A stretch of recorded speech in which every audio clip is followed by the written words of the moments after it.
হরি বল বল হরি বল, ফেসে গেল নবান্নেরই ঢোল, ফেসে গেল মিথ্যাচারের ঢোল, বলো হরি বল। এইভাবেই নবান্নের সামনে স্লোগান দিচ্ছে ডি আন্দোলনকারীরা। ধর্মতলা রাজপথ থেকে ডি আন্দোলন এখন নবান্নের সামনে। এরপর কি পুরো নবান্ন দখল করবে ডি আন্দোলনকারীরা? যদিও ডি আন্দোলনকারীদের ধর্ণা আটকানোর জন্য সরকার কিন্তু কম চেষ্টা করেনি। পুলিশ কিছুতেই এই ধর্নার অনুমতি দিচ্ছিল না। এরপর আন্দোলনকারীরা কলকাতা হাইকোর্টে যায়। হাইকোর্টের বিচারপতি মান্থা এই ধর্নার অনুমতি দেন।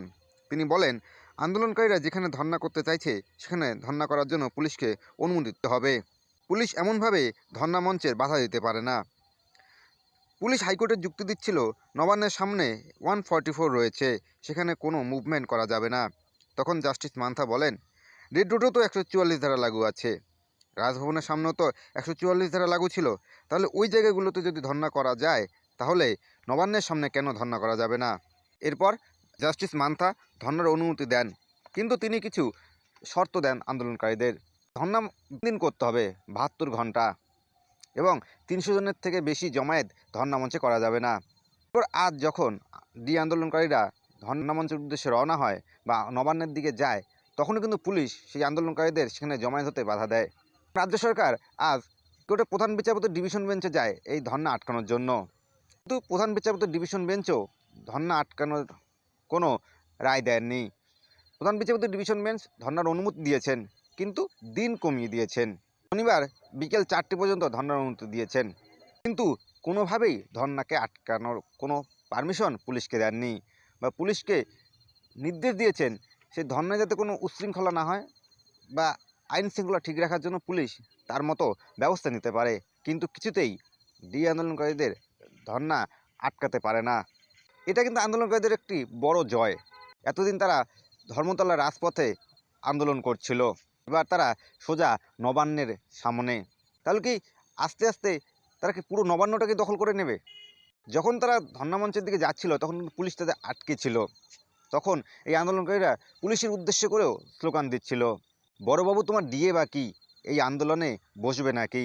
ছোটবাবু তোমার ডিএ বাকি, এই ধর্না মঞ্চে বসবে নাকি? পুলিশ তোমার ডিএ বাকি, এই ধর্না মঞ্চে বসবে নাকি? পুলিশের আবার করার কিছু নেই, কারণ তাদেরও ডিএ বাকি।